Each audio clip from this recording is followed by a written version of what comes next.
Добрый день, уважаемые друзья! Сегодня мы поговорим об истории оркестров, которые в разные годы существовали на территории нашего Агинского округа. Когда говорим об оркестре, первое, что приходит в голову, это оркестр бурятских народных инструментов, который базировался в Агинском педучилище. Руководил этим оркестром с самого начала, он, наверное, и создавал этот оркестр. Это почетный гражданин Агинско-Бурятского автономного округа, участник Великой Отечественной войны, отличник народного просвещения РСФСР и отличник культуры СССР. Даштырн Жамбалович Жамбалов, он 1918 года рождения был. И в процессе своей деятельности этот оркестр принимал участие на самых разных конкурсах разного уровня. И узнаем, что он был, вернее, и он, и оркестр был дипломантом, и не однажды, а много раз, дипломантом всероссийского конкурса имени Будашкина. И потом лауреат Всероссийского смотра художественной самодеятельности в городе Москва. Вот фотографии, снятые на фоне автобусов. Ну, здесь несколько знакомых лиц. Вот справа стоит Дагваринчинов, от него левее чуть, четвертый слева, Даштырн Жамбалович, это он. Внизу справа сидит на корточках, это Цисик Бакаменкуев. И от него раз шестая сидит, это Уржзренна Аротова, например, вот я ее узнаю. Дальше видим еще одну фотографию, тоже, видимо, снятую в Москве. Здесь девушки в национальных костюмах, и справа я вижу вторая, это супруга Дагваринчиновича, Синдымавгы. Дальше вот Жигжев Доржевич, наш директор нашего Агинского национального музея, то есть краеведческого в то время был директор музея. Циндыму Дугаржаповна, она по долгу службы, наверное, там была, сопровождала. Вот такие вот люди выступали в Кремлевском дворце в Москве. И тут видим многие фотографии. Вот Даштырн Жамбалович дирижирует. И оркестр аккомпанировал и хору, и солистам. И еще в Агинском педучилище был второй оркестр. Это оркестр русских народных инструментов. Позже этим оркестром стал руководить Валерий Иванович Воронов. Наверное, вы помните этого прекрасного музыканта, который готовил постоянно, каждый год нас, детей, к смотру художественной самодеятельности. Вот видим духовой оркестр. Уже позже духовым Агинским оркестром руководил Валерий Викторович Аполлонов. Дальше видим Цисик Цивикович Батуанкуев. Ну, тут видим, вот две девушки поют. Даштырн Жамбалович слева, он дирижирует. Оркестр играет, аккомпанирует двум солистам и хору. Это молодые девушки играют в оркестре. И вот Даштырн Жамбалович играет на кларнете. И, наверное, в перерывах между солированием, наверное, дирижировал этим оркестром. Ну вот примерно такая была история оркестра народного инструмента, вернее, даже история Агинской филармонии. Позже, как я понял, этот оркестр был передан театру песни и танца Амарсен. И вот сейчас вы видите цветное фото, недавнее уже, этого оркестра. К 90-летию Агинского педагогического училища, или сегодня, как мы говорим, в колледже, вышла книга с синей, красивой обложки. И здесь сказано, что директор агентство педколледжа Рима Юрьевна Махбатарова инициировала конкурс народных инструментов, посвященный Даштрин Жамбаловичу Жамбалову. И этот конкурс проходил несколько раз. После Даштрин Жамбаловича этим оркестром руководил наш современный композитор, песенник Батыр Бальжимаевич Бальжимаев. А что мы сегодня имеем? Как я понял, на территории нашего Агинского округа действует 4 или 5 оркестров. Если их перечислить, значит, оркестр вот, песни «Танца Марсен» – это раз. Потом в Новоорловске есть оркестр русских народных инструментов, которыми руководит Афанасьевы, 2. Третий – это в детской школе искусств, свой оркестр детский. Дальше в Доме детского творчества тоже есть оркестр.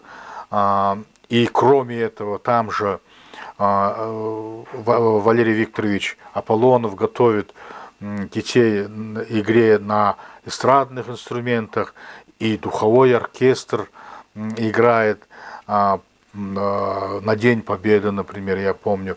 И вот у меня в компьютере есть характеристика этого коллектива детской школы искусств. Этот оркестр детской школы искусств был основан, тут пишут, в 2007 году, а сегодня этим оркестром руководит Паир Ринчинович Балдандашиев. Этот оркестр имеет свои достижения. Вот особо значимые достижения за период с 2015 по 2021 год – это вот лауреат первой степени Всероссийского заочного вокального и музыкального конкурса для детей и взрослых «Мелодинка», Курганская область, лауреат первой степени, это 2015 год.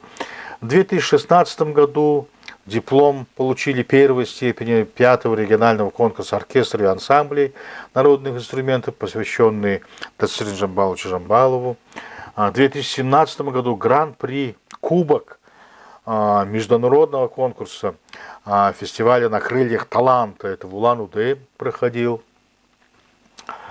В 2017 году гран-при, кубок, диплом абсолютного победителя и кубок получили. Это международный конкурс, фестиваль «На крыльях таланта», опять это Улан-Удэ. Дальше в 2017 году диплом лауреата 3-й степени конкурса имени Будашкина в Чите. В 2018 году лауреаты 1-й степени 6-го регионального конкурса оркестров, опять же посвященный Даштрину Жамбаловичу. И тут еще диплом 1-й степени 8-го международного конкурса «Лучший из лучших» называется, город Туапсе. Вот. В Улан-Удэ еще опять «Зимняя соната», такой конкурс был, 4-й международный конкурс. Вот такие вот достижения. Это только оркестр детской школы искусств имени Кима Ивановича Базарсадаева. Вот. Мы встретились с сегодняшними деятелями в этой области. Послушаем. На отделении у нас функционирует 6 направлений. Это классы чанза, йочин, хур, ятак, лимба, баян. Дети обучаются по дополнительной предпрофессиональной программе. Срок обучения 5-6 лет.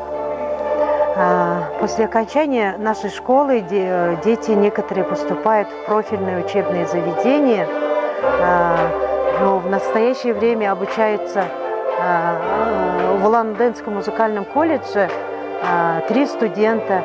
Это по классу чанза девочка, по классу йочин 1 девочка еще, и Юнден у нас на духовом отделении. Но я точно не могу сказать, сколько именно в школе искусств выпускается выпускников у нас народного отделения, народных инструментов.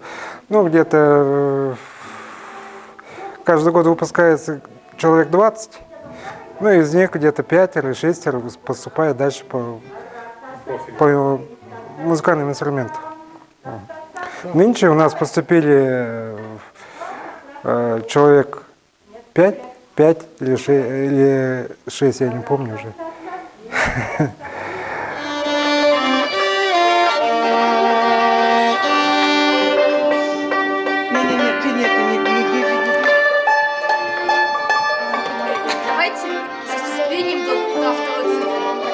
Я вообще призываю родителей отдавать детей в такие музыкальные школы, чтобы они учились музыке. Это очень полезно. Развивается интеллект, и это имеет огромные позитивные последствия для сознания человека. И вот тут хочу затронуть одну проблему. Я занимаюсь изготовлением фильмов, ощущаю острую нехватку бурятской музыки сегодня. Сегодня нет у нас композиторов. Вот в 80-х, 70-х годах были произведения Бау Ямпилова, Жикжит Батуева.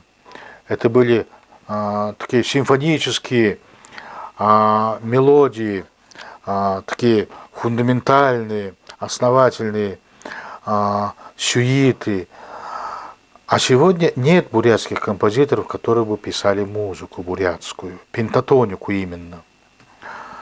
Вот. И я хочу призвать, чтобы наши деятели культуры обращали на это пристальное внимание.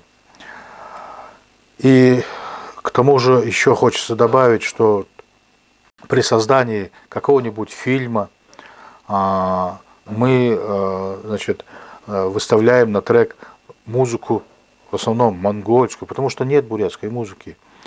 Я очень благодарен Баттувшин, который распространил в сетях интернета очень много своей музыки монгольской. Я вот этими пользуюсь, этой музыкой монгольской.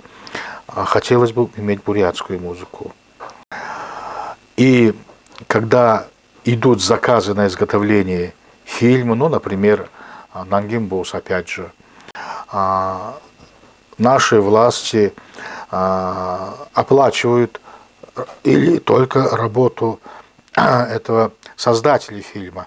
Но тут же ведь нужно было выделять деньги и композитору, который написал бы совершенно новую музыку именно для этого фильма. Но до этого нам, видимо, далеко.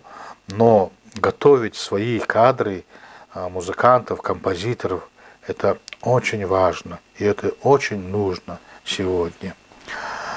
На этом мы закончим небольшую историю. Если кто хочет дополнить нашу историю, можете написать внизу в комментариях или же прийти в музей, показать какие-то факты, и мы с удовольствием их примем. Всего вам доброго, до свидания.